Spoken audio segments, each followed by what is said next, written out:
বাঙালি তেল মশলার খাবার খেতে খেতে ভোর হয়ে গেছি, তাই আপনাদের সামনে নিয়ে আসলাম আফগানের একটি জনপ্রিয় খাবার কাবুলি পোলাও। এই রেসিপিটি দেখলেই আপনারা বুঝতে পারবেন কতটা সহজভাবে আপনাদের সাথে শেয়ার করেছি। আর আমার চ্যানেল মানেই অল্প মশলায় ঝটপটে মজাদার খাবার। আসসালামু আলাইকুম, welcome back to my channel Maya's lifestyle. কাছে ও দূরে যে যেখান থেকে দেখছেন, আশা করি সকলেই অনেক ভালো আছেন। আজ কাবুলি পোলাও রান্না করার জন্য আমি একটা প্যান নিয়ে নিয়েছি। দিয়ে দিলাম 4 টেবিল চামচ সয়াবিন তেল। তেলটা কিছুটা গরম করে এখানে আমি দিয়ে দিব হাফ মুঠো চীনা বাদাম, সাথে দিয়ে দিব 8-10টির মতো কাঠবাদাম। কিছুটা ভেজে আমি এটাকে তুলে নিব। সাথে দিয়ে দিলাম বড় একটি গাজর, এরকম করে স্লাইস করে নিয়েছি। দিলাম হাফ মুঠো কিশমিশ। সবগুলো ভাজা হয়ে গেলে আমি এরকম তুলে নিচ্ছি।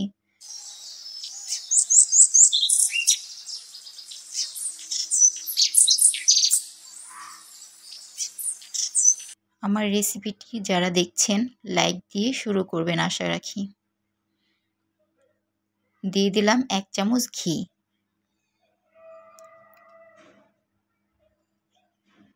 এখন দিয়ে দিব 3টি এলাচ, 2 টুকরো দারুচিনি, একটি বড় এলাচ, দিয়ে দিব 4টি লবঙ্গ, তারপর দিয়ে দিব আমি হাফ কাপ পেঁয়াজ কুচি।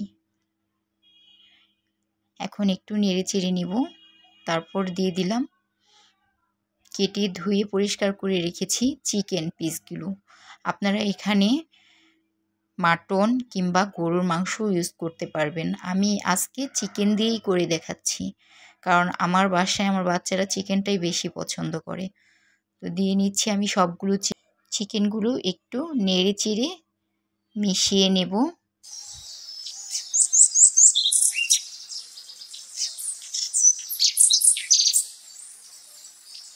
যেহেতু আমাদের বাঙালি খাবার না, সেহেতু এখানে অনেক মশলা কম ইউজ করতে হবে। তো আমি এখানে কি কি মশলা ইউজ করলাম আপনারা ভিডিওটা দেখতে থাকুন, বুঝতে পারবেন কতটা কম মশলায় আমি রেসিপিটা রান্না করেছি। এখানে দিয়ে দিব আমি আদা রসুন 2 টেবিল চামচ। আদা রসুনটা একটু চিকেনগুলোর সাথে মিলিয়ে নিব। দেখুন চিকেনটার রং চেঞ্জ হয়ে আসছে। তো এটা অনেক কম মশলায় রান্না করা, তবে খাবারটা এতটাই মজা হয়, আপনারা রেসিপিটা ফলো করে না রান্না করলে কখনোই বুঝতে পারবেন না। দিয়ে দিলাম ধনিয়া গুঁড়ো 1 টেবিল চামচের মতো। দিয়ে দিলাম জিরার গুঁড়ো 1 চা চামচ। দিয়ে দিলাম স্বাদ মতো লবণ। আবার নেড়ে চেড়ে মিলিয়ে নিব আমি।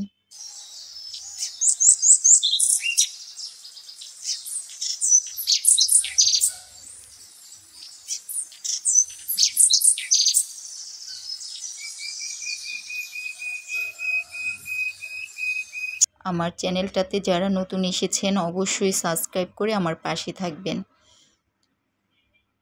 আর যারা আমার চ্যানেলটিতে সাবস্ক্রাইব করে আমার পাশে আছেন তাদের জন্য রইল অনেক অনেক ভালোবাসা।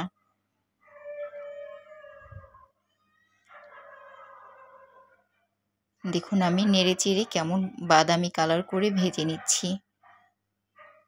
এই পর্যায়ে আমি দিয়ে দেব গোলমরিচ গুঁড়ো। এখানে আমি সাদা গোলমরিচ গুঁড়ো নিয়েছি হাফ চা চামচের মতো। দিয়ে দিব সামান্য টেস্টিং সল্ট। এখন দিয়ে দিব আমি 1 কাপ পরিমাণ পানি, চিকেনটা সিদ্ধ হওয়ার জন্য। কারণ এই রেসিপিটাতে চিকেনটা থাকবে একদম সুন্দর সিদ্ধ, যাতে ধরলেই খুলে আসে এরকম। তো আমার চিকেনটা প্রায় সিদ্ধ হয়ে গেছে। এখন আমি দেখুন নেড়ে আরেকটু মিলিয়ে নিলাম। পানিটা এই পর্যায়ে থাকা অবস্থায় আমি এখানে দিয়ে দেব বাসমতি রাইস। রাইসটা আমি আলতোভাবে সুন্দর করে পরিষ্কার করে ধুয়ে আধা ঘন্টা ভিজিয়ে রেখে তারপর পানি ঝরিয়ে দিয়ে দিচ্ছি। দেখুন দেওয়া হয়ে গেলে এরকম আমি চিকেনের উপর রাইসটা ছড়িয়ে নিচ্ছি।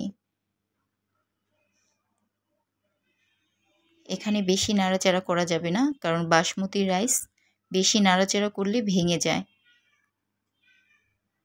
দেখতে সুন্দর হবে না। এই পর্যায়ে আমি দিয়ে দিব পানি। আমি এখানে গরম পানি ইউজ করেছি, আর পানির পরিমাণটা এরকম হবে। নেড়ে আমি দেখিয়ে দিচ্ছি কতটুকু পানি দিয়েছি। এই চাউল থেকে হাফ ইঞ্চি পরিমাণ উপরে থাকবে পানিটার মাপ।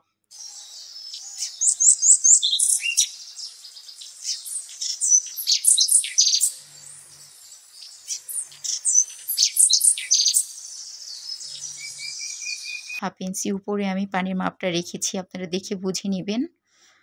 তে পর্যায়ে আমি দিয়ে দেব কিছুটা লবণ,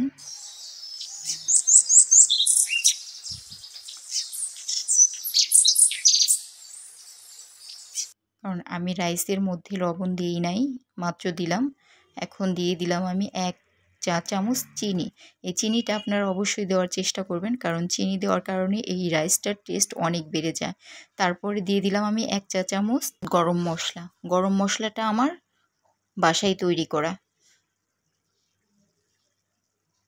দেখুন আমি এরকম উল্টিয়ে পাল্টিয়ে নিচ্ছি। মাংসগুলো সুন্দর করে সাজিয়ে গুছিয়ে আলতোভাবে, বেশি নাড়াচাড়া করতে যাবেন না, তাহলে বাসমতি রাইসগুলো ভেঙে যাবে, দেখতে খুবই বাজে দেখাবে। তো এই পর্যায়ে আমি ঢাকা দিয়ে রেখে দেব একদম পানিটা এরকম পারফেক্টলি শুকিয়ে না আসা পর্যন্ত।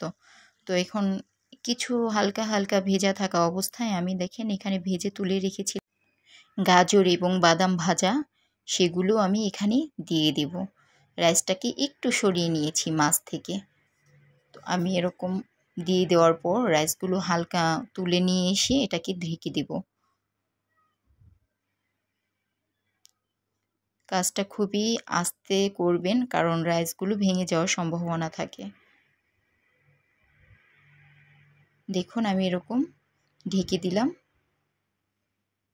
এখন আমি এই পর্যায়ে আবার ঢাকনা দিয়ে রেখে দিব 30 মিনিটের মতো। তো 30 মিনিটের মধ্যে আমি 20 মিনিট লো হিটে রেখেছিলাম চুলার আঁচটা, আর 10 মিনিট আমি চুলা অফ করে চুলায় রেখে দিয়েছিলাম। এখন আমি পরিবেশন করে নিচ্ছি। মায়াস লাইফস্টাইল মানেই হচ্ছে কম মশলায় ঝটপটে মজাদার রেসিপি। আপনারা যদি এই রেসিপিগুলো সবসময় পেতে চান, তাহলে অবশ্যই সাবস্ক্রাইব করে আমার পাশে থাকবেন।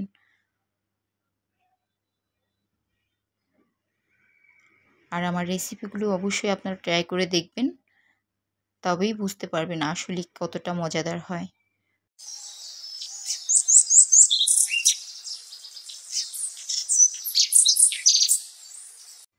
এতক্ষণ ভিডিওটা দেখার জন্য অসংখ্য ধন্যবাদ।